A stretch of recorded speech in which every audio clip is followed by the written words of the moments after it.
Ndugu yangu mpendwa, mama yetu Bikira Maria ni mfano wa pekee wa mwanadamu anayeamua kuishi kweli kwa ajili ya Mungu. Anatambua katika nafasi ya pekee kabisa kwamba anatoka kwa Mungu na kwake atarudi.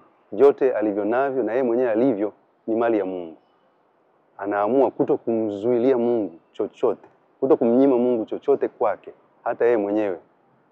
Ndicho tunachokiadhimisha tunapokumbuka kutolewa mama yetu Bikira Maria hekaluni, kule kumkabidhi Mungu maisha. Ni tendo ambalo linafanywa kwa namna ya pekee na wazazi wake. Na ni mwaliko kwetu sisi sote, hasa wazazi, kumbuke tunapowatoa kwa Mungu watoto wetu kwa sakramenti ya ubatizo na kisha sakramenti nyingine, tumwachie Mungu kweli kweli hao watoto. Wakati mwingine tunawatoa na bado tunawang'ang'ania, tunawazuia kufuata mapenzi ya Mungu.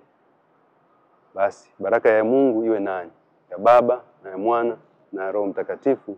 Amina.